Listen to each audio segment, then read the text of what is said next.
यह चैनल केवल मनोरंजन के लिए है। हम किसी भी प्रकार के अंधश्रद्धा को बढ़ावा नहीं देते। राज खुराना अपने गांव बरजानपुर का बड़ा आदमी था। उसके पास पैसा, गाड़ी, घर, मकान जैसी सारी सुविधा उपलब्ध थी। शादी के बाद राज और नीता के बीच सारे दिन अच्छे कटने लगे और घर वालों का ध्यान रखते थे और अपना जीवन खुशहाल तरीके से बिताने लगे थे। वह बचपन से ही राज को पसंद करती थी।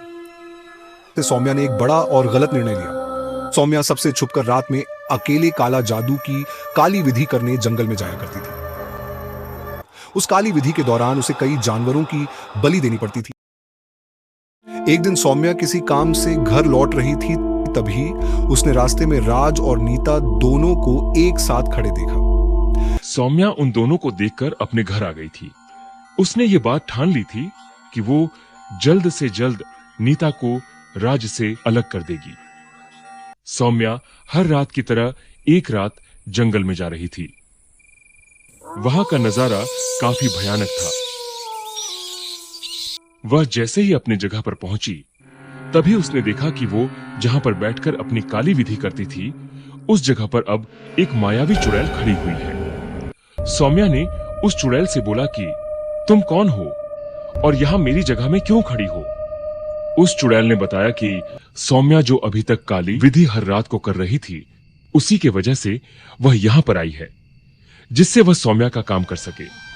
सौम्या यह बात सुनकर दंग रह गई थी और मन ही मन में खुश भी हो रही थी। अब उसका सारा काम काफी ज्यादा आसान हो गया था। सौम्या ने उस चुड़ैल को राज के घर में जाने को कहा और बोला कि तुम नेता को अपने काली शक्तियों से बांधकर उसे यहां इस जंगल में लेकर आओ, जिससे मैं उस नेता को अच्छा सबक सिखा सकूं। अब हर रात वह चुड़ैल नेता के ऊपर अपनी नजर बनाए रहती थी, जिससे वो अपनी काली ताकत का इस्तेमाल नेता के ऊपर कर सके और वह नीता को बांधकर सौम्या के पास उस जंगल में ले जा सके। एक रात जब राज के सारे घर वाले सो गए, तब उस चुड़ैल ने राज के कमरे में जाकर देखा तो नीता और राज अपने बेड पर सोए हुए थे। उस चुड़ैल से अपनी शक्तियों से टेबल पर रखा हुआ एक डिब्बा जमीन पर गिरा दिया और वहां से गायब हो गई।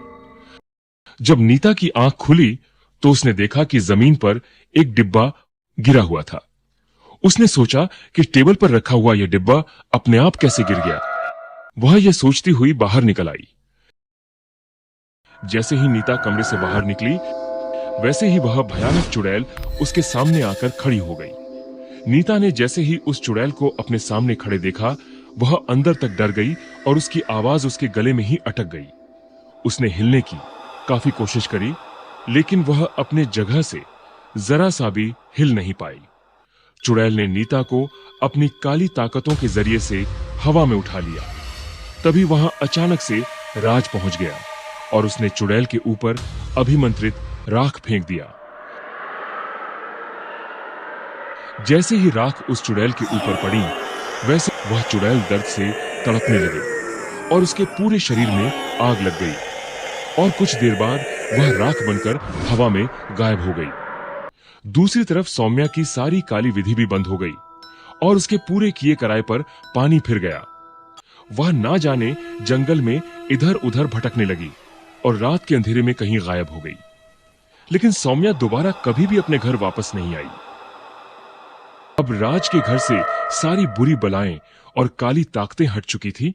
उनके घर में हर तरफ खुशी का माहौल था, क्योंकि अब राज एक पिता बनने वाला था और राज और नीता की खुशी पहले की तरह वापस आ गई थी और उन दोनों का जीवन पहले की तरह अच्छे से चलने लगा था।